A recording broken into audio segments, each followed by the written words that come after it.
Bonjour lecteurs de notre chaîne YouTube et aux membres du forum de rcmag.com. Alors on se retrouve pour une vidéo sur une pseudo-nouveauté de chez Tamiya. Et je dois vous avouer que j'avais fait la première partie de la vidéo au mois de décembre 2021, quand c'est sorti, c'est début décembre que c'est sorti à peu près.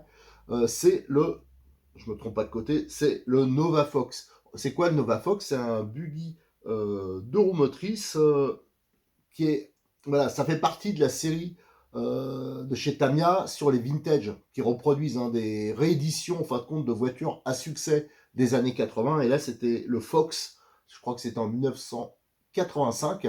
Et ils ont ressorti une version un peu améliorée, notamment au niveau des cardans, et qui est bien équipée amortisseurs. Alors, c'est des voitures vraiment sympas, il y a le pilote, il y a tout, c'est des collectors en plus, ça c'est vraiment... c'est des voitures qui sont sympas à monter, qui sont sympas à voir et en plus qui ne perdront pas de valeur. Parce que ça, c'est des voitures qui sont sorties à peu d'exemplaires et qui vont prendre, voilà, pour ça qu'il y en a qui en achètent, à vrai dire, c'est des collectionneurs. Voilà, un collectionneur de Tamiya, il aura automatiquement un Nova Fox. Sauf que je voudrais prévenir quand même, c'est vraiment pas une voiture à prendre, c'est pour ça que j'ai changé la première partie de ma vidéo, je l'ai retournée. Je l'avais pas publié tout de suite, j'avais pas eu le temps. Elle s'adresse absolument pas à, par exemple, un débutant qui veut rouler beaucoup avec. Pourquoi? Parce que c'est une voiture, des pièces détachées, on n'en trouve quand même pas hyper facilement. C'est pas une voiture pour un débutant. Ça, c'est vraiment une voiture qui est sympa. Si par exemple vous voulez une voiture, voilà, un kit à monter, quelque chose, voilà, pour faire beau, pour se faire plaisir, voilà. Mais c'est, ou alors si vous êtes collectionneur de Tamiya ou vintage. Mais autrement, si vous en foutez de tout ça et vous êtes un débutant, vous voulez juste rouler, faire des arsouilles, des trucs comme ça, c'est vraiment pas une voiture pour vous. C'est pour ça que je voulais vraiment, c'est ça que je change dans ma vidéo, je voulais vraiment le préciser. Et autre précision importante, pourquoi j'ai mis ici une Renault 5 Turbo 2 et une Alpine A110 de chez Tamiya? Parce que ça, pareil, ils reproduisent des carrosseries, alors pas toujours le châssis en dessous, souvent ils changent le châssis, mais des carrosseries qui ont fait un gros succès chez eux. En plus, c'est des voitures mythiques. L'Alpine A110, pour en trouver une en radiocommandée, c'est un peu compliqué. Pareil, la R5 Turbo 2, c'est des voitures, c'est des voitures légendaires. Mais sauf que ils nous ont fait le même coup qu'ils viennent de faire avec le Nova Fox. Celle-là, les deux, là, ils l'ont sorti une fois dans des nouvelles versions. Voilà, ça a été disponible une fois, c'est parti tout de suite parce que ça a eu beaucoup de succès et je le comprends. Pour ceux, moi perso, j'aime bien, je suis collectionneur aussi de voitures anciennes taille 1, plus des populaires, mais c'est des voitures que quand je vais dans des concentrations de voitures anciennes, on adore voir ces caisses-là, quoi. Ça plaît à tout le monde, enfin à tout le monde. C'est les voitures qui ont le plus de succès quand il y a des concentrations. Mais ils l'ont sorti une fois et après il y a marqué plus fabriqué. Si vous allez sur le site T2M, ça veut dire qu'il y en a plein qui sont trouvés le bec dans le nez. Et moi j'avais eu, je vais pas dire que j'ai le nez fin, mais avec Tamiya, je commence à les connaître, je me méfie tout le temps.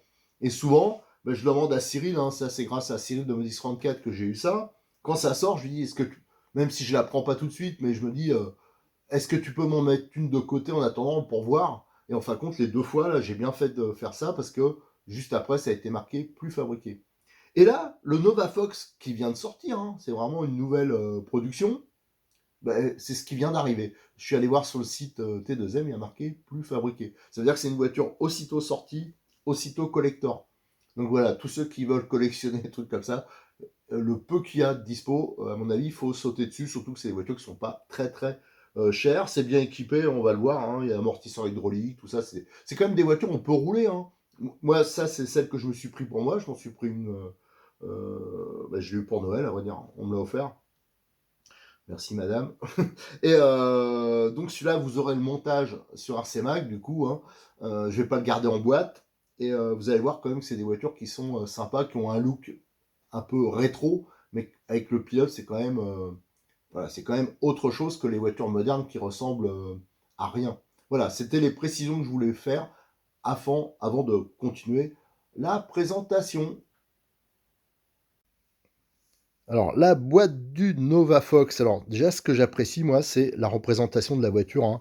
C'est un dessin, et comme ça se faisait à l'époque. Et moi, je trouve ça hyper sympa, quoi. C'est joli, ça a de la gueule, ça change des photos.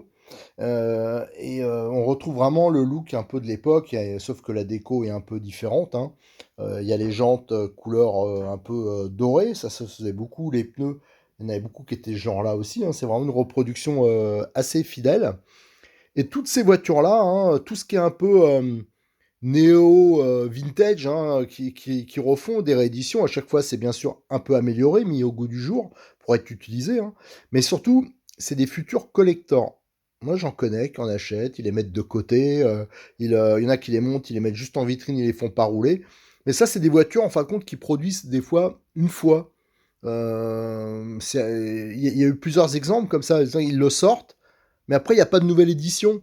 Et après, ça devient des collectors. Donc, c'est pour ça que moi, perso, j'en ai commandé un direct, un Nova Fox. Donc ça, je pense que je vous ferai un montage. Je ne l'ai pas encore parce qu'il y en a qu'un en stock. J'ai pas voulu le piquer. Mais là, c'est en commande. J'espère en avoir un et je vous ferai sûrement le montage. Moi, je pense que ce sera... Je sais pas si ça sera pour rouler ou alors rouler cool. Mais voilà, c'est juste pour le plaisir parce que c'est des voitures qui sont sympas à monter. Et c'est vraiment autre chose. C'est vraiment le genre de voiture que je conseille. Vous êtes débutant, vous voulez monter une première voiture, ça c'est très bien les Tamiya pour ça. Parce que c'est des montages quand même qui sont logiques, qui sont faciles, hein. C'est un fabricant de maquettes à la base, hein. Et au moins on apprend la mécanique. Ça c'est bien, vous avez un gamin qui s'intéresse qu'à son téléphone, son ordi. Ça c'est bien de le mettre là-dedans parce qu'il apprend ce que c'est une transmission, ce que c'est un différentiel. Voilà, ça, c'est quand même sympa pour ça. Alors, on a la représentation aussi du train arrière. Alors, avec maintenant des cardans goupillés. Alors, je pense qu'à l'époque, il faudrait que les spécialistes me confirment, mais je pense que c'était donc des six pans avec des soufflets. Voilà, des petits soufflets et de la graisse dedans. Qu'est-ce qu'on a? On a une indication ici, comme souvent avec les versions export. Ça veut dire que dedans, normalement, il y a le moteur, mais là, en plus, il y a le contrôleur. Donc ça, faut en prendre compte hein, quand on a la globalité du prix, hein. Je vous ai dit, c'est dans les 190 euros. C'est quand même pas trop mal équipé, hein. Le moteur il est tout à fait correct. Il est très bien adapté. L'avantage d'un 4.2, c'est que même avec un moteur comme ça, il va bien tracer, quoi. Tandis qu'un 4.4, ça va bouffer beaucoup d'énergie. Et donc les 4.2 sont souvent un peu trop négligés. Allez, on va regarder sur les autres côtés de la boîte. Alors sur le côté, on retrouve donc une représentation de la voiture montée, hein. Donc là, on voit bien le système mono-amortisseur. À l'arrière, par contre, c'est standard. On voit que l'équipement, il est protégé. Il y a un châssis un peu baignoire avec un couvercle, en fin de compte, hein, donc c'est bien protégé. Le petit pilote hein, qui sera à décorer. Les amortisseurs hydrauliques. Ici, il y a un petit historique avec les caractéristiques, hein. Donc, vous voyez, il rappelle hein, le Fox de 1985. Et là, nous avons le train avant et le train arrière. Sur l'autre côté de la boîte, on a une nouvelle représentation de la voiture, un dessin, en fin de compte, c'est le plan avec, là, on voit vraiment l'implantation du cerveau, du contrôleur, de la batterie. Donc là, on a toute l'architecture mécanique. D'ailleurs, je vois qu'il y a un système de barre anti-roulis, apparemment. Ici, on a les éléments nécessaires pour le faire rouler, sauf que là, c'est pour les versions aussi japonaises, donc il y a le contrôleur, hein. Il n'y a pas besoin parce qu'il est livré d'origine. Et on a en option, il n'y a pas grand-chose, il n'y en a qu'une, hein, c'est les roulements. Alors ça, par contre, on regardera s'il en faut partout ou pas. Ça sera intéressant, autrement, je demanderai à Cyril de préparer un kit, hein. Lui, il fait pas mal de kits roulements qui sont beaucoup moins chers que l'origine, avec des roulements de très bonne qualité. Je vais regarder ça et dans ce cas-là, il proposera d'entrer un kit roulement. Allez, ce qu'on va faire en premier, on va découvrir, on va ouvrir la boîte. Alors ça, moi j'adore ça, ouvrir les boîtes, surtout Tamiya. Alors quand on retire le couvercle, hein, on découvre les différents éléments et c'est vraiment un boîtage un peu comme à l'époque, hein. Là, on a une boîte, il y a des éléments dedans et il y a des séparations, des cloisons. Vous voyez, tout est bien rangé. Donc ça, c'est plutôt... enfin, moi, perso, j'aime bien. Alors, on va un peu regarder. Alors ça, c'est un truc qui a été rajouté, hein. C'est le fameux contrôleur. Voilà, c'est le contrôleur qui est rajouté sur les modèles export. Donc ça fait quand même une économie, hein. C'est quand même sympa. Alors là, j'arrive pas à voir le modèle que c'est, parce qu'il y a des modèles, en fin de compte, qui permettent de monter que... Alors, ils sont plus rares que les modèles, que des moteurs à charbon. D'autres, ils permettent de monter moteur brochesse de la marque. Ensuite, qu'est-ce qu'on a? On a la carrosserie transparente en Lexandre hein, à peindre avec son petit aileron à l'intérieur. Donc comme d'habitude, une qualité de moulage qui est parfaite, hein, chez Tamiya. En dessous, on a la notice, tout ça. Alors qu'est-ce qu'on a là? Les belles jantes or, hein. Ça, c'était vraiment quelque chose qu'il y avait à l'époque, hein. Ces jantes, moi aussi, pareil, ça, je trouve ça sympa. Ça donne un petit look vintage intéressant. Ici, on a la planche, hein, enfin la planche, la grappe, parce que Tamiya, c'est toujours un système de grappe. Alors là, c'est la grappe Z, comme les maquettes, hein, ça se présente comme les maquettes, et chaque élément est numéroté. Alors vous avez le pilote. Alors là, on a par exemple en haut là, sur la droite, on a le demi-volant, les têtes du pilote à assembler et le corps, hein. Donc si vous avez de la peinture à maquette, tout ça, vous pouvez faire vraiment un truc hyper sympa, hyper précis. Ça, bien sûr, faut pas le bâcler. Par contre, on peint pas la carrosserie en Lexandre avec la peinture à maquette, hein. Je le préciserai tout à l'heure, mais si vous êtes débutant, faites attention à ça. C'est pas les mêmes peintures quand on peint de l'extérieur, hein, du plastique, que le Lexandre. Là, c'est des peintures spécifiques. Après, qu'est-ce qu'on a? On a ici des éléments pare-choc, tout ça, voilà. Arceau, une sorte d'arceau. On a les pneus. Alors ça, les pneus de l'époque. Alors tout ça, je vais vous le faire en photo, hein. Je vais vous faire précisément. J'ouvrirai un sujet sur RCMag avec toutes les photos, les scans de la notice. Alors ça, c'est vraiment les pneus comme à l'époque. Il y avait des petits pavés avec mélangés avec des sortes de picots là. Et bien sûr, les pneus lignés à l'avant. Ensuite, on a ici la grappe de transmission arrière, les carters de transmission et la partie sauve-cerveau. Autre grappe, alors là c'est tout ce qui est triangulation et les portes-fusées arrière. Là, une grappe un peu plus balèze, ah ouais, là il y en a pas mal. Qu'est-ce qu'on a? On a des triangles aussi, pare-choc. Et je pense, ça doit être des éléments, soit du train arrière ou du train avant. La trappe ici, ça doit être pour la batterie, je suppose. Enfin voilà. Et tout le reste, ça doit être dans cette boîte. Alors ce que je vais faire, je vais sortir la boîte et on va regarder ce qu'il y a dedans. Alors voici le contenu de la boîte. Alors déjà, le châssis. Alors là, on voit hein, vraiment le système. Là, on voit qu'il y a du scotch. C'est le châssis type baignoire, hein. Il est assez imposant, il est assez grand. Donc ça permet de bien protéger tous les éléments. Là, on a un tube d'antenne. Bon, à notre époque, ça sert un peu moins. Ici, on a la grappe. Il y en avait tout à l'heure des éléments pour le sauve-cerveau, mais ça, c'est la grappe habituelle qu'on retrouve quasiment sur tous les kits Tamiya, hein. C'est toujours avec les adaptateurs, hein, selon les types de cerveau. Et voilà, deux bras différents. Chez Tamiya, généralement, le sauve-cerveau, il est intégré à la tête. Voilà. Ici, on a tous les pièces plastiques d'amortisseur avec le jaune de l'époque, hein. Là, d'autres grappes hein, avec les petites cales, différents pistons. Il y en a, regardez la taille des trous là, j'en vois un, c'est énorme. Il y a un trou, deux trous, et l'autre avec quatre trous méga balèzes. Voilà, donc ça, c'est les pièces pour le montage des amortisseurs. Ici, on retrouve le moteur, le Mabuchi, hein. Donc ça, c'est une version, je ne vois pas trop quelle version, je pense que ça doit être la version de base, hein. Mais je veux dire, même avec un moteur comme ça, je peux vous assurer que ça roule très bien. Là, qu'est-ce qu'on a? On a une grappe, c'est le différentiel. Alors, comme à l'époque, là, on a la couronne, et ici, le différentiel. Alors, comme à l'époque, c'était pas des différentiels fermés. Voilà, donc ils sont pas réglables, mais c'est pas bien grave, hein, avec des gros satellites et des planétaires en plastique, mais ça tenait pas mal. Alors c'est sûr, faut pas mettre dessus un moteur de folie, mais nous on a fait des courses avec cette voiture et on s'inscrivait en standard. Voilà, à l'époque, mais on faisait pas des résultats ridicules, hein. Alors pour les anciens qui sont qui voient la vidéo, hein, c'était avec Jean-Louis Audubert qu'on roulait en région parisienne avec ces voitures. Alors ici, comme d'habitude, on a les grappes A, grappes C, enfin pas grappes, les sachets. Voilà. Alors, ah, si, regardez. En fin de compte, il est en partie sur roulement. C'est ça qui justifie un peu le prix, hein. Déjà, c'est des voitures, des reproductions de voitures anciennes, c'est toujours un peu plus cher. Mais il y a les amortisseurs hydrauliques sur les autres Tamiya. Souvent, quand vous prenez un TT01, TT02, il faut rajouter le prix des amortisseurs hydrauliques si vous les voulez. Et en plus, là, il y a la plupart des roulements. Donc, je pense qu'il y a que pour les roues avant, peut-être, il faudra regarder. Et donc, il y a 4 roulements de type 5-11 à rajouter. Donc, c'est pas la mort, hein. Ça doit coûter. Les 10, ils doivent coûter, je sais pas, 7 euros, 8 euros, donc c'est pas la mort. Après, on a le sachet A On a les biellettes, hein. Ça doit être les biellettes de direction. On a de la graisse. On a une petite clé croix. On a de la visserie. On a du double face, de la mousse. Dans le B, ah ben, on a le bidon d'huile, les ressorts pour les amortisseurs, les joints pour les amortisseurs, encore des clés, les cardans, les axes barres anti-roulis, les axes de triangle, des rotules. Dans le C, qu'est-ce qu'on a? Ah, le support. Ah, bah tiens, c'est sympa ça. Le support d'amortisseur, il est en époxy. Pignon moteur. Non, c'est là qui sont les cardans. Tout à l'heure, c'est les axes. Voilà, on a pas mal de visseries.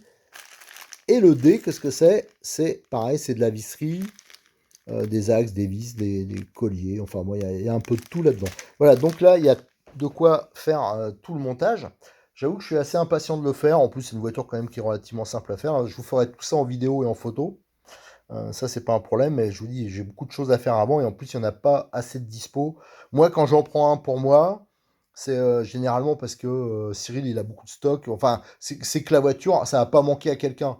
Que voilà, il y a certains modèles, des fois, bah, ça arrive au compte-gouttes. Alors, je veux pas faire une vidéo alors que la voiture, elle sera même pas dispo si quelqu'un en veut une. Donc, là, on voit ce qui manquera en fin de compte pour faire le montage, à part peut-être un peu d'équipement, comme un peu de cyanolite, des choses comme ça. Mais c'est plus une histoire de. Bah, il faudra quoi? Une radio. Alors ça, faites attention, hein, prenez pas n'importe quelle radio. Des fois, il faut mieux mettre 5, 10 € de plus et avoir quelque chose de correct, hein, parce qu'il y a un peu de tout dans les radios. Et il vous faudra des batteries et un chargeur. Alors, si dans les batteries, à la limite, on n'est pas obligé d'entrer, de mettre des choses extraordinaires, mais surtout dans le chargeur, faites pas de bêtises, prenez quelque chose de bien. Si vous avez besoin de conseils hein, pour un chargeur de début, mais qui est correct, hein, qui sera polyvalent, surtout si après la RC ça vous plaît et que vous voulez passer à autre chose, faut pas prendre n'importe quoi, parce qu'après on se retrouve avec des chargeurs qui ne servent à rien, et on est obligé d'en racheter un.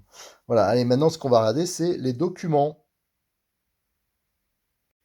Alors, au niveau documents, hein, on retrouve donc une notice hein, spéciale NovaFox et on retrouve la planche d'autocollant. Je ne sais pas s'il y en a une normalement.